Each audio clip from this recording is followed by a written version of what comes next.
Hello friends, welcome to agricultures point. मैं फिर से हाजिर हूँ आप लोग के सामने ग्रीन हाउस का अगला वीडियो लेके। जिन फ्रेंड्स ने अभी तक चैनल को सब्सक्राइब नहीं किया उनसे रिक्वेस्ट करना चाहता हूँ कि वो लोग चैनल को सब्सक्राइब कर लें और अपने फ्रेंड्स लोग को भी बोलें कि सब्सक्राइब करने और इन वीडियोज़ को शेयर करें। तो पार्ट में मैं हीटिंग सिस्टम और उसके कुछ इक्विपमेंट्स, लाइट कंट्रोल सिस्टम और CO2 इनरिचमेंट, इन तीन टॉपिक्स पे बात करूँगा और कोशिश करूँगा कि सभी चीज़ों को कवर कर सकूँ इनके अंदर। तो सबसे शुरू में देखते हैं हीटिंग ऑफ ग्रीन हाउस।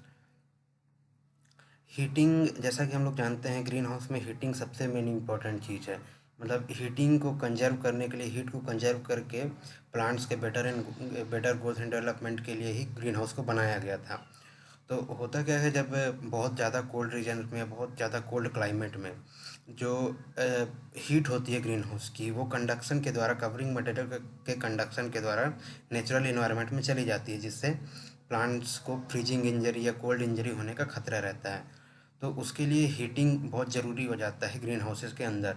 तो उसी के लिए हम लोग कई प्रकार के हीटिंग सिस्टम्स का यूज करते हैं। और दूसरी चीज़, हम लोग हीट जो कंडक्शन है उसको रिड्यूस कर सकते हैं, उससे भी हीट को कंजर्व कर सकते हैं। तो उसके लिए क्या करना होता है, डबल कवरिंग ऑफ ग्लेजिंग, जो कवरिंग मटेरियल होता है जिसको ग्लेजिंग भी बोलते हैं, उसका डबल कवरिंग करते हैं। और जो डबल कवर, दोनों कवर के बीच में कुछ एयर स्पेस छोड़ दिया जाता है, जिसको एयर कुशन भी बोला जाता है। 2 सेंटीमीटर से 10 सेंटीमीटर का जब एयर स्पेस छोड़ा जाता है तो उससे जो हीट कंडक्शन है वो नहीं हो पाता, जो अंदर की हीट एनर्जी है वो बाहर नहीं जा पाती, क्योंकि जो एयर होता है वो हीट का कुचालक होता है, उससे हीट पास नहीं हो सकती है।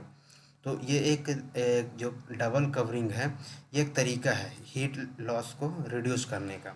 और अगर ये नहीं हो पाता है तो हम लोग हीटिंग सिस्टम्स का यूज करते हैं, जिससे हम लोग हीटिंग कर सके ग्रीन हाउस को। तो फ्रेंड्स, चलिए देखते हैं कुछ हीटिंग सिस्टम्स जो कि ग्रीन हाउस में यूज होते हैं हीटिंग के लिए। तो सबसे पहला है बॉयलर। जो बॉयलर होता है वो दो प्रकार से यूज होता है ग्रीन हाउस में, with hot water tube, and दूसरा है with steam pipe. Means boiler जो होता है दो प्रकार से यूज किया जाता है, जिसमें एक हॉट वाटर का यूज किया जाता है और दूसरा स्टीम पाइप्स का यूज किया जाता है। सेकंड है यूनिट हीटर्स, थर्ड है इंफ्रारेड हीटर्स और चौथा है सोलर हीटर्स। इन चारों को मैं एक एक करके एक्सप्लेन करूँगा। तो सबसे पहले चलिए देखते हैं बॉयलर।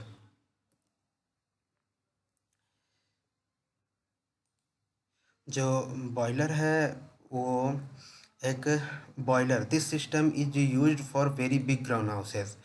जो ये बहुत ही बड़े ग्रीन हाउसेस के लिए यूज होता है। और एक सेंट्रलाइज्ड सिस्टम होता है, मीन्स जो सिर्फ एक ही हीटिंग सिस्टम इंस्टॉल किया जाता है पूरे ग्रीन हाउस में। इसमें और नेक्स्ट पॉइंट देखते हैं, the fuel for boiler can be coal और फ्यूल ऑयल। जो बॉयलर में जो फ्यूल यूज होता है वो एक तो कोल हो सकता है, दूसरा फ्यूल ऑयल हो सकता है। नेक्स्ट देखते हैं the heating of green houses. Heating of green houses is generally done through the hot water at 85 degree Celsius. अब ये पेपर में आने लायक क्वेश्चन है कि जो बॉयलर में वाटर यूज होता है वो 85 डिग्री सेल्सियस पे होता है, और जो स्टीम होता है वो 102 डिग्री सेल्सियस पे यूज होता है। ये दोनों क्वेश्चन आने लायक हैं कि हीटिंग सिस्टम में जो बॉयलर होता है उसमें हॉट वाटर का टेम्परेचर कितना होता है या स्टीम का टेम्परेचर कितना होता है। नेक्स्ट पॉइंट में देखते हैं, वाटर और pipes are installed above the beds of crop and along the side wall. जो पाइप होते हैं हॉट वाटर या स्टीम को फ्लो करने के लिए, वो जो बेड्स होते हैं, क्रॉप के जो बेड्स होते हैं उनके ऊपर इंस्टॉल किए जाते हैं, install above the beds. Next point में क्या है, the system steam system is cheaper than hot water system. अब ये भी एक क्वेश्चन है कि कौन सा सिस्टम चीपर होता है। तो जो स्टीम सिस्टम है, स्टीम जो कि 102 डिग्री सेल्सियस पे फ्लो किया जाता है, वो सिस्टम चीपर है, मीन्स सस्ता है इससे, हॉट वाटर सिस्टम से। नेक्स्ट देखते हैं जो यूनिट हीटर्स है। Unit heaters, these are localized system of heating and number of unit heaters are to be provided. Means ये, जैसे कि जो बॉयलर था वो सेंट्रलाइज सिस्टम था, सिर्फ एक ये हीटिंग सिस्टम पूरे ग्रीन हाउस में इंस्टॉल किया जाता है। लेकिन इसमें जो होता है कि नंबर ऑफ़ यूनिट हीटर्स, मतलब छोटे छोटे यूनिट हीटर्स होते हैं, उनको कई सारे इंस्टॉल किए जाते हैं ग्रीन हाउसेस में। और ये लोकलाइज सिस्टम होते हैं, मीन्स जहाँ पे लगाया जाएगा सिर्फ वही प्लेस हीटिंग करेगा। इसमें नेक्स्ट पॉइंट है, जो इसकी हाइट होती है वो कहाँ पे लगाई जाती है। This system are to be provided in the green house at a height of above 3 metre. जो 3 मीटर की ऊंचाई पे ये लगाया जाता है, ताकि जो हीट है वो इवनली डिस्ट्रीब्यूट हो सके। जो हीट मतलब बराबर तरीके से पूरे ग्रीन हाउस में डिस्ट्रीब्यूट हो सके, इसके लिए 3 मीटर ऊंचाई पे लगाया जाता है। नेक्स्ट देखते हैं इंफ्रारेड हीटर्स। ये लेटेस्ट टेक्नोलॉजी है और इसमें फ्यूल गैस का यूज किया जाता है। फ्यूल गैस मीन्स एलपीजी का यूज किया जाता है इंफ्रारेड हीटर्स में। इंफ्रारेड हीटर्स में एलपीजी का यूज करके उसको किया जाता है, उसको जलाया जाता है, और उसके फ्यूम्स में जो गर्मी होती है उससे इंफ्रारेड का उत्पादन किया जाता है। ये पूरी प्रोसेस वही लिखी हुई है, LPG is burned and the fumes at a temperature of about 480 degree Celsius आज पास्ट। जो 480 डिग्री सेल्सियस की जो फ्यूम्स होती है एलपीजी गैस को जलाने से, उसको पास किया जाता है किससे, 10 centimetre diameter pipes kept over head at a height of 1.5 metre above plants. इसमें जो होता है कि जो 480 डिग्री सेल्सियस की जो एलपीजी की फ्यूम्स होती है उनको 10 सेंटीमीटर डायमीटर वाले पाइप से फ्लो किया जाता है, जो कि 1.5 मीटर की ऊंचाई पे होते हैं प्लांट से। नेक्स्ट पॉइंट में देखते हैं, reflectors are provided over the full length of pipe. जो रिफ्लेक्टर्स होते हैं वो पूरे पाइप के ऊपर दिए जाते हैं, जो कि इंफ्रारेड रेज का उत्पादन करते हैं। जो इंफ्रारेड यहाँ पे जो लिखा है, to radiate the infrared red over the plant, means ये रिफ्लेक्टर जो होते हैं इंफ्रारेड को प्रोड्यूस करने के लिए दिए जाते हैं। The plants and soil only get heated without much heating of air. इसमें इसका मेन एडवांटेज ये है इंफ्रारेड हीटर्स का, कि इसमें मोस्टली प्लांट और सॉइल ही हीट होता है, जबकि एयर ज़्यादा हीट नहीं होती है। बाकी जो हीटिंग सिस्टम थे उसमें क्या होता था, प्लांट, सॉइल और एयर तीनों हीटिंग होती है, मतलब बराबर हीट एयर में भी डिस्ट्रीब्यूट होता था। लेकिन जो इंफ्रारेड हीटर्स है इसमें प्लांट और सॉइल ज़्यादा हीट होता है, एयर बहुत ही कम हीट होता है। नेक्स्ट पॉइंट है, the infrared heating pipes can be provided at 6 to 10 metres interval. जो इंफ्रारेड हीटिंग पाइप्स है उनको 6 to 10 मीटर के इंटरवल में इंस्टॉल किया जाता है, मीन्स लगाया जाता है। तो ये क्वेश्चन, इसमें इंफ्रारेड में क्वेश्चन आ सकता है कि एलपीजी के जो फ्यूम्स होते हैं उनको कितने डिग्री सेल्सियस तक गर्म किया जाता है, 480 डिग्री सेल्सियस। कौन सा फ्यूल यूज होता है, एलपीजी यूज होता है इंफ्रारेड हीटर्स में। इंफ्रारेड को प्रोड्यूस करने के लिए क्या चीज़ यूज किया जाता है, तो रिफ्लेक्टर्स यूज किए जाते हैं इंफ्रारेड को प्रोड्यूस करने के लिए। और जो इनका इंटरवल होता है, जो इंफ्रारेड हीटिंग पाइप्स का जो इंटरवल होता है वो 6 to 10 मीटर्स का होता है। नेक्स्ट पॉइंट देखते हैं, the temperature of fume gases at exist is about 65 degree Celsius. जो जो फ्यूम गैसेस होती हैं वो अंत में जो पाइप के अंत में निकलती है, उनका टेम्परेचर 65 डिग्री सेल्सियस तक होता है। और उसको मेंटेन करने के लिए एग्जॉस्ट फैन लगाया जाता है ग्रीन हाउस में, ताकि जो फ्यूम्स हैं, हॉट फ्यूम्स हैं, उनको बाहर निकाला जा सके। नेक्स्ट देखते हैं सोलर हीटिंग।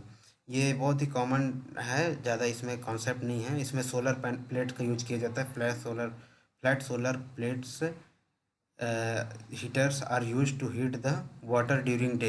इसमें क्या होता है कि दिन के समय में जब धूप होती है तो सोलर प्लेट्स के द्वारा वाटर को हीट करके इंसुलेटेड टैंक्स में स्टोर कर लिया जाता है। और दिन में जब धूप होती है तो हॉट वाटर को इंसुलेटेड टैंक्स में स्टोर कर लिया जाता है, और नाइट में इनको पाइप्स के माध्यम से पूरे ग्रीन हाउस में सर्कुलेट किया जाता है। The hot water is circulated in pipes provided along the length of green house during night. जब नाइट में ज़्यादा ठंडी होती है तो हीटिंग के लिए उसको पूरे ग्रीन हाउस में सर्कुलेट किया जाता है।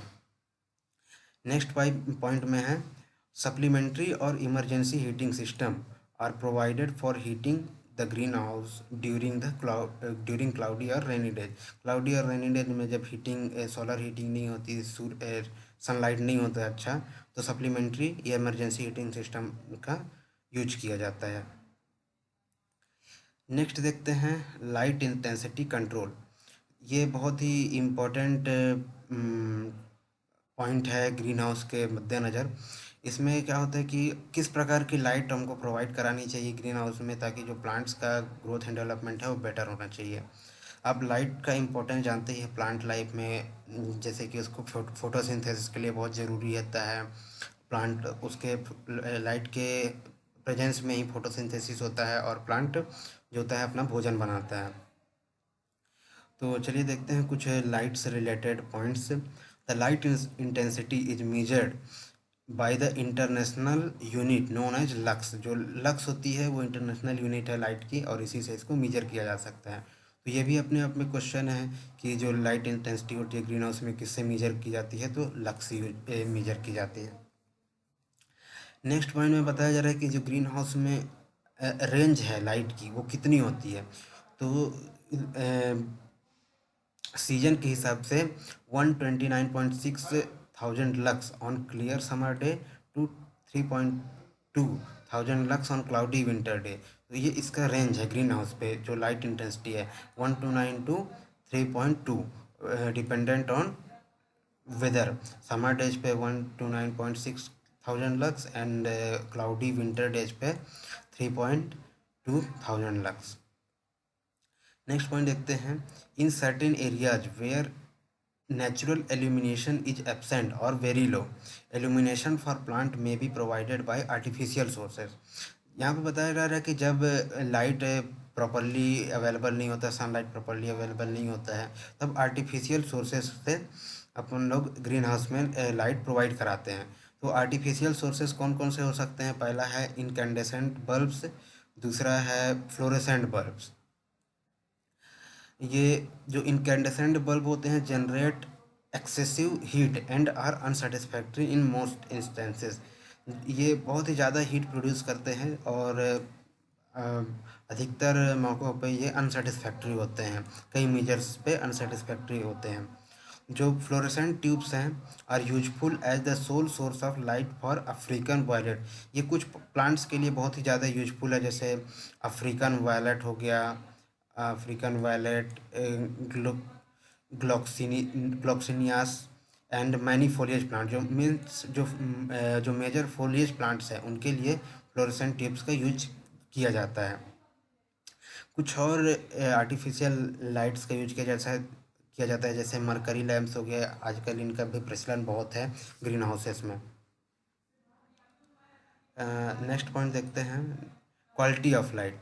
तो जो ग्रीन हाउसेस में जो लाइट है उसकी क्या क्वालिटी होनी चाहिए, उस पर देखते हैं। Quality of light refers to its wavelength composition. जो अपन लोग जो लाइट की क्वालिटी है उसको उसके वेवलेंथ कंपोजिशन से मेजर करते हैं। Light in the orange red portion of the visible spectrum. जो लाइट की विजिबल स्पेक्ट्रम होती है उसमें जो ऑरेंज रेड पोर्शन होता है फ्रॉम आइदर सनलाइट और artificial illumination is the most effective in causing the long day responsive plant. Means जो ऑरेंज रेड पोर्शन होता है विजिबल स्पेक्ट्रम का, आपने देखा होगा लाइट के स्पेक्ट्रम जो विजिबल से नॉन विजिबल पूरा होता है, उसमें जो ऑरेंज स्पेक्ट्रम होता है वो सबसे इम्पॉर्टेंट होता है प्लांट के लॉन्ग डे रिस्पॉन्सेस के लिए। तो ये एक आपके लिए क्वेश्चन है कि लॉन्ग डे रिस्पॉन्स के लिए कौन सी लाइट सबसे इम्पोर्टेंट होती है, तो वो होती है जो ऑरेंज रेड पोर्शन होता है स्पेक्ट्रम में, लाइट स्पेक्ट्रम में। नेक्स्ट पॉइंट देखते हैं far red radiation appears to have opposite effect. जबकि जो मीन्स ऑरेंज रेड रेड जैसे कि रेड की भी इंटेंसिटी होती है, कम रेड फिर नॉर्मल रेड या ज़्यादा रेड। तो जो ऑरेंज रेड होता है जो थोड़ा सा कम इंटेंसिव होता है वो प्लांट के लिए अच्छा होता है लॉन्ग डे रिस्पॉन्स के लिए। जबकि जो फार रेड रेडिएशन होता है वो अपोजिट इफेक्ट करता है प्लांट्स पे, इसके जस्ट अपोजिट इफेक्ट करता है। मीन्स जो फार रेड रेडिएशन होता है वो शॉर्ट डे रिस्पॉन्स लाएगा प्लांट्स में। नेक्स्ट पॉइंट देखते हैं it is probable that wavelengths activate some hormonal mechanism within the plants which bring about the specific effect of light on growth of और flowering. Means जो होता है इसमें बताया जा रहा है कि जो लाइट होता है उससे कुछ हार्मोनल चेंज आते हैं, हार्मोनल मैकेनिज्म में जो कुछ चेंज होता है जो कि प्लांट की ग्रोथ एंड डेवलपमेंट और फ्लावरिंग में इफ़ेक्ट करता है। Effect of light on growth and और फ्लावरिंग, जो हार्मोनल मैकेनिज्म में जो चेंज होता है लाइट से। नेक्स्ट पॉइंट में देखते हैं। हाँ, ये बहुत ही इम्पोर्टेंट पॉइंट है किसी भी एग्ज़ाम के पॉइंट ऑफ व्यू से। इसमें सभी पॉइंट क्वेश्चंस है, आने लायक क्वेश्चंस है और बहुत ही इम्पोर्टेंट है, तो इन सभी को अच्छे से देखते हैं। Light is classified according to its wavelength in nanometres. जो लाइट का पूरा स्पेक्ट्रम है उनको नैनोमीटर्स में क्लासिफाइड किया गया है। तो जैसा कि इसमें हम लोग देख रहे हैं जो यूवी लाइट है, UV light is available in shorter wavelength. जो सबसे जो शॉर्टर वेवलेंथ की लाइट होती है वो यूवी लाइट होती है, जो जिसका वेवलेंथ होता है 400 नैनोमीटर। तो ये अपने आप में क्वेश्चन है कि यूवी लाइट की वेवलेंथ कितनी होती है। 400 नैनोमीटर्स होती है, लेस देन 400 नैनोमीटर्स। एक बात और, ये जो यूवी लाइट होती है, यूवी जो रेज होती है वो हमको दिखाई नहीं देती है। नेक्स्ट पॉइंट देखते हैं विजिबल एंड वाइट लाइट। जो विजिबल और वाइट लाइट होता है उसकी वेवलेंथ होती है 400 से 700 मीटर। तो एक क्वेश्चन इसमें दो तीन प्रकार से क्वेश्चन पूछ सकते हैं कि जो लाइट विजिबल लाइट होती है उसकी वेवलेंथ कितनी होती है, या फिर सीधे पूछ सकता है कि जो 400 से 700 नैनोमीटर्स होती है। और जो नेक्स्ट है फार रेड लाइट, जो फार रेड लाइट है उसकी जो वेवलेंथ होती है 700 से 750 नैनोमीटर होती है। ये प्लांट के फोटोसिंथेसिस के लिए ज़रूरी होते हैं। जो इंफ्रारेड होते हैं, रेड होते हैं वो बहुत ही लॉन्गर वेवलेंथ के होते हैं, 3000 नैनोमीटर ज़्यादा वेवलेंथ के होते हैं। और ये प्लांट किसी भी प्लांट प्रोसेस में इन्वॉल्व नहीं होते हैं। अब ये तीन बहुत ज़्यादा इंपॉर्टेंट पॉइंट है। In the blue and red bands, in the blue and red band the photosynthesis activity is higher. सबसे ज़्यादा हायर एक्टिविटी ब्लू और रेड बैंड्स में होती है। अब एक क्वेश्चन आता है कि ब्लू और रेड में अच्छा कौन सा होता है, किस प्रकार की लाइट में अच्छा प्लांट रिस्पॉन्स करेगा, अच्छा ग्रो करेगा। तो उन पॉइंट्स को देखते हैं। When the blue light shorter wavelength alone is applied to plants, मतलब जब ब्लू लाइट अगर अकेले अप्लाई की जाती है प्लांट्स में, सिर्फ ब्लू लाइट में प्लांट उगाया जाता है, तो द ग्रोथ इज रिटार्डेड, मतलब ग्रोथ में कमी आ जाएगी। And the plant becomes hard and dark in colour, और प्लांट जो होगा हार्ड हो जाएगा और जो उसका कलर होगा डार्क हो जाएगा। जबकि रेड में देखते हैं रेड का क्या इफेक्ट होता है। When the plants are grown under red light, when the plants are grown under red light जो कि लॉन्गर वेवलेंथ की होती है, ब्लू लाइट शॉर्टर वेवलेंथ की होती है, रेड लाइट लॉन्गर वेवलेंथ की होती है। Growth is soft and internodes, जो ग्रोथ होती है सॉफ्ट होती है, एंड इंटरनोड्स आर लॉन्ग। इसमें क्या होता था, ग्रोथ रिटार्ड हो जाता था, मीन्स प्लांट छोटा हो जाएगा, और जो प्लांट होता था हार्ड हो जाता था। जबकि रेड लाइट में ग्रोथ सॉफ्ट हो रहा है और इंटरनोड लॉन्ग हो रहा है, रिजल्टिंग इन टाल प्लांट्स, जो कि जिससे होगा क्या, प्लांट टाल हो जाएगा, मीन्स बड़ा हो जाएगा। Visible light of all wavelength is readily utilized in photosynthesis. Means जो विजिबल स्पेक्ट्रम होता है, जो विजिबल लाइट होता है जिसका 400 से 700 नैनोमीटर की जो लाइट होती है वो फोटोसिंथेसिस में सभी कुछ ना कुछ इन्वॉल्व होते हैं। नेक्स्ट पॉइंट देखते हैं। अब ये ग्रीन हाउस के लिए बहुत ही इंपॉर्टेंट टॉपिक है, CO2 इनरिचमेंट। ये बहुत ही क्रूशियल पॉइंट है ये ग्रीन हाउस को लेके। चलिए इसके कुछ पॉइंट्स देखते हैं। Carbon dioxide is essential component of photosynthesis also called as carbon assimilation. जो फोटोसिंथेसिस में, जैसा कि मैंने लाइट में बताया कि लाइट की उपस्थिति में फोटोसिंथेसिस होता है, तो फोटोसिंथेसिस कार्बन से ही होता है। कार्बन और लाइट जब ये सब जो पूरी फोटोसिंथेसिस की क्रिया है उसमें CO2 का बहुत ही महत्वपूर्ण योगदान है, जिससे प्लांट का भोजन बनता है।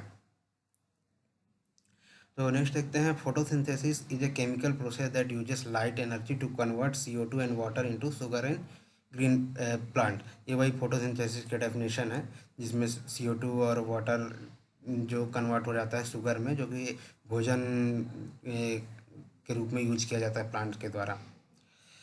नेक्स्ट पॉइंट देखते हैं, CO2 increases productivity through improved plant growth and vigour. जो CO2 होता है वो प्लांट ग्रोथ और विगर को बढ़ा के हमारी प्रोडक्टिविटी को बढ़ाता है, ये इसका इम्पोर्टेंस है। देखते हैं ग्रीन हाउस में, for the majority of green houses crops net photosynthesis increases as CO2 level increase from 340 to 1000 ppm। जो नेचर होता है उसमें जो CO2 होता है वो लगभग 340 ppm के लगभग होता है। अगर हम उसको 1000 ppm तक बढ़ाते हैं ग्रीन हाउस में, तो जो प्लांट का रिस्पॉन्स है वो पॉजिटिव देखा गया है, मतलब जो उसका प्रोडक्टिविटी है या ग्रोथ है वो ज़्यादा होता है CO2 की उपस्थिति में, जब अगर CO2 1000 ppm तक बढ़ाया जाता है 3340 ppm से। Most crops show that for any given level of photosynthetically active radiation, जो PAR होता है किसी भी लेवल पे, अगर वो PAR किसी भी लेवल पे है, अगर CO2 को इंक्रीज किया जाए 1000 ppm तक ग्रीन हाउस में, तो जो फोटोसिंथेसिस है वो 50% तक बढ़ जाता है। अगर नॉर्मल CO2 लेवल पे जो फोटोसिंथेसिस हो रहा है, अगर उसको जैसे नॉर्मल CO2 लेवल कितना होता है 340 ppm होता है, अगर उसको 1000 ppm तक बढ़ाया जाए तो जो नॉर्मल फोटोसिंथेसिस होता है वो 50% तक बढ़ सकता है। तो ये इसका इंपॉर्टेंस है CO2 इनरिचमेंट का ग्रीन हाउस में। अगर फोटोसिंथेसिस बढ़ेगा तो प्लांट ग्रोथ होगा तो हमारी प्रोडक्टिविटी बढ़ेगी। तो ग्रीन हाउस प्रोडक्शन में या प्रोटेक्टेड कल्टीवेशन में CO2 इनरिचमेंट बहुत ही इंपॉर्टेंट है। इसमें सोर्सेस ऑफ कार्बन डाइऑक्साइड, जो कार्बन डाइऑक्साइड यूज होता है ग्रीन हाउसेस में उसके क्या क्या सोर्सेस है वो देखते हैं। Carbon dioxide can be obtain by burning carbon based fuels. जो कार्बन बेस्ड फ्यूल्स होते हैं जैसे कि नेचुरल गैस हो गया, प्रोपेन हो गया, केरोसिन हो गया, और directly from tanks of CO2। तो जो ग्रीन हाउस में कार्बन डाइऑक्साइड का सोर्स है वो कुछ फ्यूल्स हैं, नेचुरल गैस, प्रोपेन, केरोसिन, या directly from tanks of CO2 जो टैंक्स आते हैं उनका भी यूज किया जाता है। When natural gas, प्रोपेन और kerosene is burn, not only CO2 is produce. जब किसी भी फ्यूल को बर्न किया जाता है CO2 प्रोडक्शन के लिए, तो सिर्फ CO2 नहीं बल्कि और भी कुछ सप्लीमेंट प्रोड्यूस होते हैं, जैसे कि हीट हो गया, वाटर हो गया, ये सभी सप्लीमेंट अपने आप ही प्रोड्यूस होते हैं किसी भी फ्यूल के बर्निंग से। और जो एक ये क्राइटेरिया दिया गया है जो सोर्सेस हैं उनके लिए, sulphur level in the fuel should not exceed 0.02% by wait. जो एक ये अब ये एक इम्पॉर्टेंट क्वेश्चन है कि जो CO2 सोर्सेस होते हैं उनमें जो सल्फर लेवल है 0.02% बाई वेट से ज़्यादा नहीं होना चाहिए। देखते हैं supplementation level for carbon dioxide, CO2 का supplementation level. In general carbon dioxide supplementation of 1000 ppm during the day when vents are closed is recommended. जब दिन के समय जो वेंट्स मीन्स जो भी वेंटिलेशन के लिए प्रोविज़न होता है, वेंटिलेशन का जो भी पोर्शन होता है, अगर वो बंद है तो 1000 ppm को ऑप्टिमम माना गया है, मतलब बहुत ही अच्छा माना गया है, उस पर बहुत ही अच्छा प्लांट का ग्रोथ एंड डेवलपमेंट होगा। 1000 ppm ऑप्टिमम सप्लीमेंटेशन है किसी भी ग्रीन हाउस में CO2 का। At 10% vent opening the CO2 supplementation can be shut off और reduce to 400 to 600 ppm। Means अगर जब 10% जो वेंटिलेशन है वो अगर ओपन हो, वेंटिलेशन के लिए जो भी प्रोविज़न दिया जाता है अगर 10% तक ओपन हो, तो हम लोग CO2 लेवल को 400 से 600 ppm तक कम कर सकते हैं, उसको कम अप्लाई कर सकते हैं। तो ये एक क्वेश्चन है कि CO2 लेवल क्या ऑप्टिमम कितना परसेंट या कितना देना चाहिए ऑप्टिमम CO2, तो वो है 1000 ppm, और जब 10% वेंट ओपनिंग हो तो 400 से 600 ppm तक देना चाहिए। अब नेक्स्ट पॉइंट देखते हैं, ये बहुत ही इंपॉर्टेंट पॉइंट्स है। इसमें क्वेश्चन सीधे यही पूछा जाता है कि मतलब एक इतना CO2 के लिए कितना हमको फ्यूल देना पड़ेगा, एक किस फ्यूल से कितना CO2 प्रोडक्शन होता है, तो उस चीज़ के बारे में है ये। 1 kg of CO2 is equivalent to 570 litre of CO2। जो 1 kg CO2 है, अगर इसको बाई वेट लिया जाए 1 kg CO2, तो इन लिक्विड फॉर्म में वो 570 लीटर के बराबर होगा। तो ये क्वेश्चन मतलब ये सभी पॉइंट अपने आप में क्वेश्चन है। पहला क्वेश्चन मतलब पहला पॉइंट है कि 1 kg of CO2 is equal to 5 centilitre of CO2। Next देखते हैं 1 metre cube of natural gas provide about 1.8 kg means 1000 litre of CO2। अब इसमें एक इम्पोर्टेंट क्वेश्चन है कि जो अगर 1 metre cube of natural gas को यूज किया जाता है तो उससे कितना CO2 मिलेगा। तो बाई वेट 1.8 kg मिलेगा, और बाई अगर लीटर में उसको लिया जाए तो 1000 लीटर ऑफ CO2 मिलेगा। नेक्स्ट पॉइंट देखते हैं 1 metre cube of natural gas, ये किसके बराबर है 0.75 लीटर ऑफ केरोसिन, और ये बराबर है 1 लीटर ऑफ प्रोपेन। तो इसमें जैसे कि 1 metre cube of natural gas में जितना मिल रहा है CO2, वो इन सभी फ्यूल से भी मिलेगा 0.75 लीटर ऑफ केरोसिन से, और 1 लीटर ऑफ प्रोपेन से भी उतना ही CO2 मिलेगा। तो ये तीनों क्वेश्चन किसी भी पेपर में आ सकते हैं और बहुत ही इम्पोर्टेंट है, कई बार आया भी है, आप लोग देखे होंगे पेपर्स में। अब एक शब्द बहुत यूज हो रहा है नेचुरल गैस, तो उस नेचुरल गैस का डेफिनेशन मैंने दिया है। Natural gas is naturally occurring hydrocarbon gas. ये एक हाइड्रोकार्बन गैस होता है जो कि प्राइमरी जिसका जो कंपोनेंट है वो मेथेन है। जो मेथेन है इसका प्राइमरी कंपोनेंट है, बट और भी एल्केन्स होते हैं जैसे कि कार्बन डाइऑक्साइड, नाइट्रोजन और हाइड्रोजन सल्फाइड, हीलियम। ये थोड़े थोड़े मात्रा में सभी कुछ पाए जाते हैं।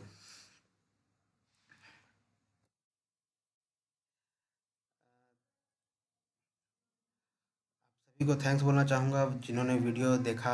अगर आपको अच्छा लगा हो तो प्लीज़ अपने फ्रेंड्स से शेयर करिए।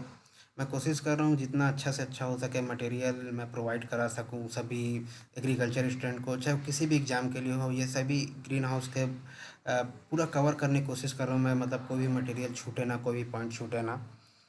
तो उम्मीद करता हूँ आप लोग को वीडियो पसंद आया होगा। अगर अगर आया है तो प्लीज़ शेयर करिए, और चैनल को ज़रूर सब्सक्राइब करें, और कुछ डिस्कशंस, क्वेश्चंस और अपडेट के लिए फेसबुक पेज भी ज़रूर लाइक करें।